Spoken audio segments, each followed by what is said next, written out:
Hey everybody, it's simply Mrs. Moody again. It's just been such a blessing to be able to share with you guys here on this platform. I really hope that it is um, fruitful for you all, that you are learning things, that you are reflecting upon what is being shared.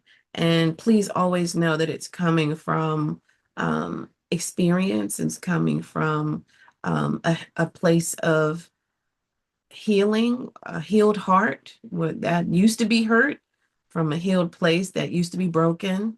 So for those of you who feel like there is no light at the end of the tunnel, that is a lie. The devil is a liar.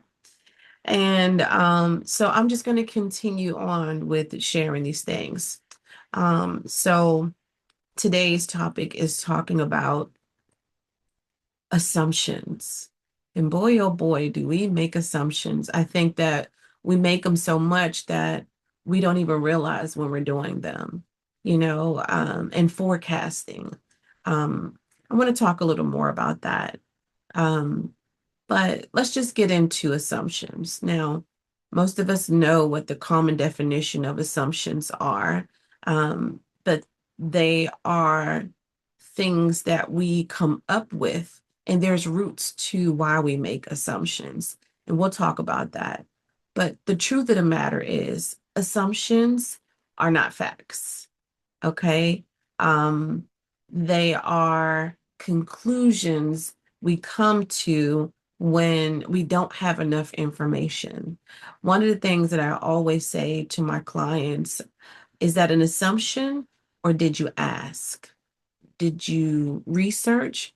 And some people are afraid to ask because it's like confronting or hearing something that they don't want to hear, or it may come off as confrontational to start an argument. Oh, I'm not going to ask because all they're going to say, but your answer to why you don't do the research is an assumption because you assume that the person is not going to receive you or tell the truth, or even if they do tell the truth, you believe your assumption so much more that they could tell you the truth or the lie, and you're going to believe the assumption. Most of the time, assumptions aren't about what's happening now, right? Usually, assumptions are based on what has happened before in people's past, people's histories, um, that gets brought into other situations. So people call that baggage brought in, right? And this is in friendships, this is in family ships, this is in intimate male-female relationships, coupled relationships, that assumptions can show up. And so when assumptions are happening, it's like your brain is trying to keep you safe, right? And why are you trying to be safe? You don't realize that your brain is kicking into safety mode, that trauma response that I think I talked about in um one of my other videos about the fight, flight, fawn, and freeze, the trauma responses that happen based upon the experiences that have shaped our schema. I'm going to talk about the schema in another session, but you can look it up and see what a schema is. And it really is the thing that helps shapes your perception about how life is, how people communicate, how people, operate with their emotions, etc. So when your brain is trying to keep you safe, it wants to avoid the feelings of disappointment, the feelings of rejection, the feelings of embarrassment, the feelings of getting hurt, because these are things that have happened to you before. So it tries to fill in the gaps that you have had throughout your life where your body is saying, oh my goodness, this is happening. And I'm to make sure I don't let this happen. I'm going to make the assumption. I'm going to get ahead of this before it happens. But sometimes when you make those assumptions, many times, most times, you're wrong. And you are making assertions of people and their actions without asking. So The problem is your brain doesn't fill the gaps with truth. It's lying to you, and it fills it with fear. Well, fear isn't always telling you the truth. Sometimes you feel like you're not safe because your emotions are all over the place and you don't feel safe, you don't feel grounded. But if you look around, you're in a house, you're protected, there's no harm coming to you. So your fear, your emotions can lie to you. They can absolutely lie to you, which brings about the assumptions. And when you feel that in your body responds to it as if it's, you know, the truth, like it is the reality, right? And you tense up, your body shuts down, you get defensive, you pull away, or you come in, you come in hot, already assuming that somebody's gonna come in. Just the other day, my husband was talking to me about how when he spoke to his husband recently, I said his husband, my husband spoke to his father recently, and how he was making an assumption about what the call was going to be like. And he came in hot. And his dad was like, ho, ho, ho. And so he actually had to apologize to his dad because he assumed that this is how he was going to come, maybe because in history he has, right?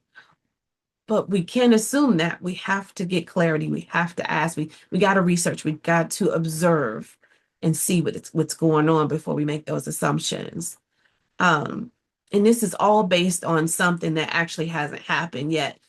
I always talk to my clients about a whole narrative that goes on inside your brain, and sometimes you can build that narrative up and you walking around angry, and your parent, your friend, your sibling, your spouse has no idea that you done concocted a whole narrative of assumptions up in your head.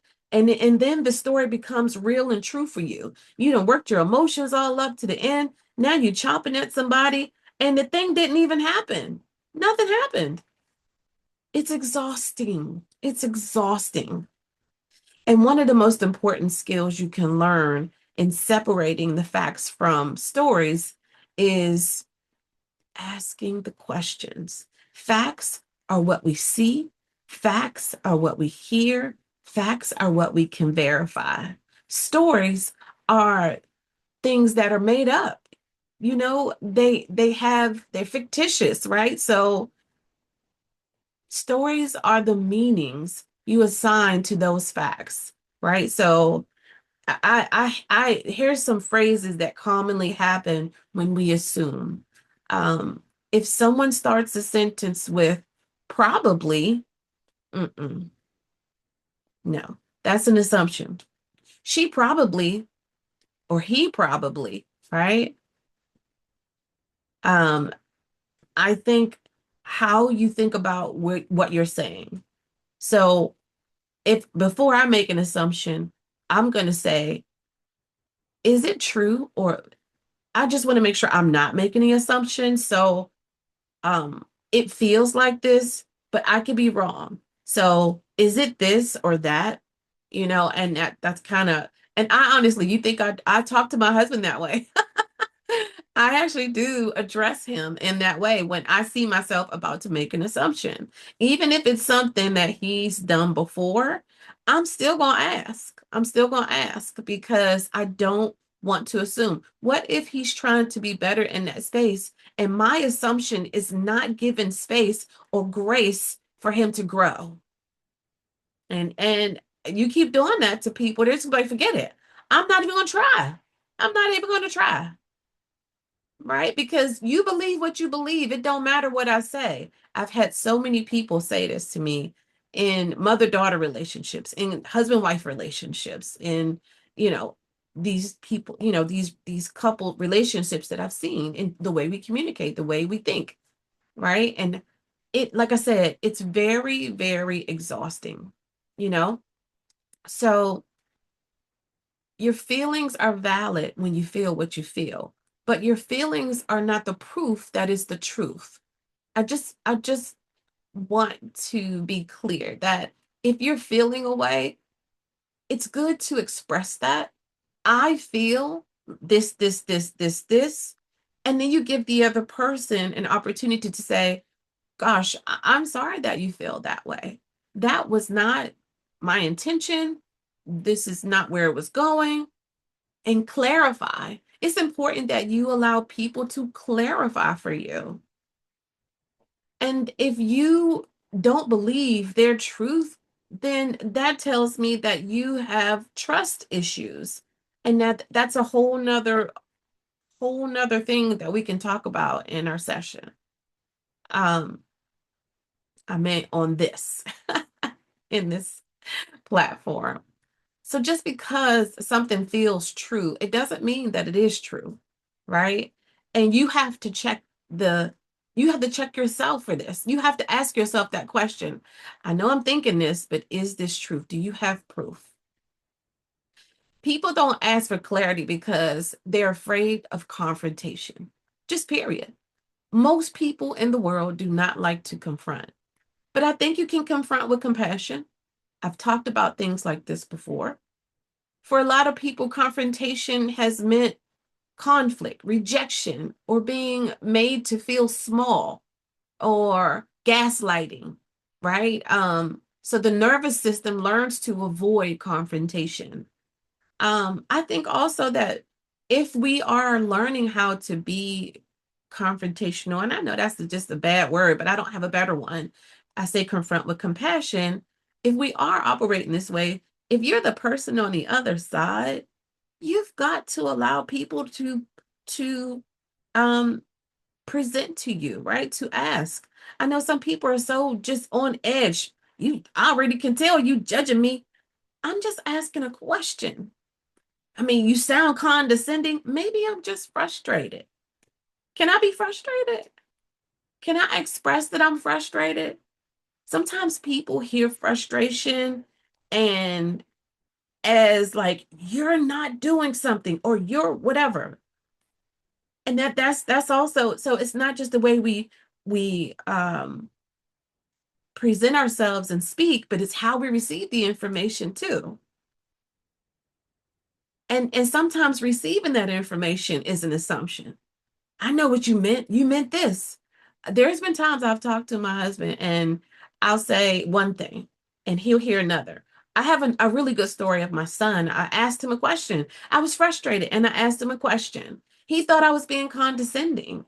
And I said, is the passion in my voice and you think that's condescending because I'm frustrated, but I'm really honestly just asking a question. I'm not being condescending. Believe me when I say what I'm saying. I can tell if I'm being condescending.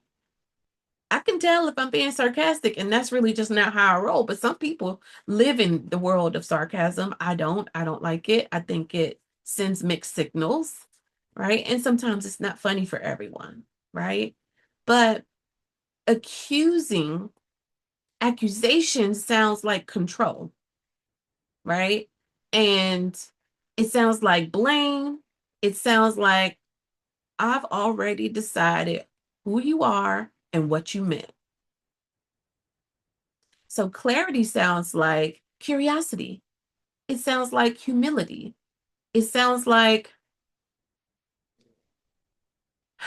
I might be wrong. Help me to understand.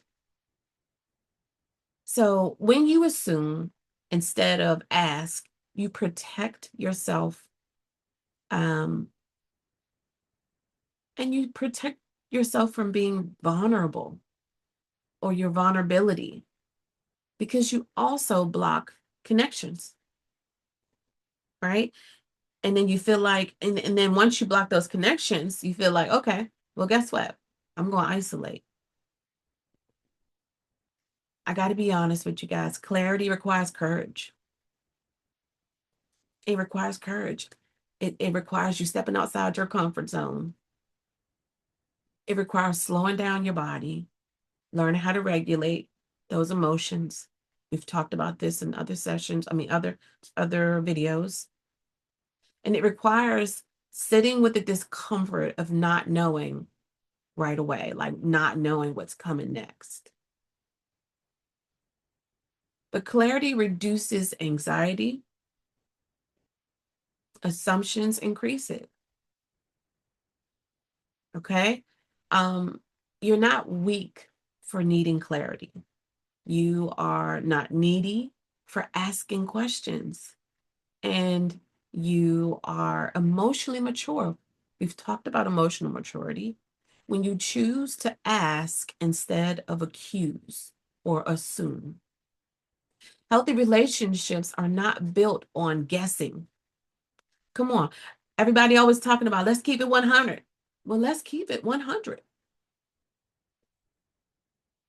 They are built on communication, and you can't be afraid to communicate. "Ah, I don't feel like it. And just go ahead and assume where you're going to ruin that relationship.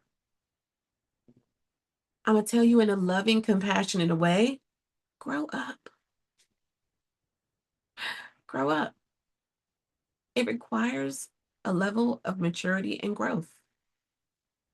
I've been talking about growth too. And the moment you stop assuming, you give yourself permission to live in reality instead of in fear. Okay? All right, guys. This is about assumptions. And please like, share, subscribe so it can reach whoever it needs to reach, that God has for it to reach. If you have any questions or comments, please put it in the description. I do try to get back to people. Um, Other than that, have a blessed one. Simply Miss Moody out. Have a good one.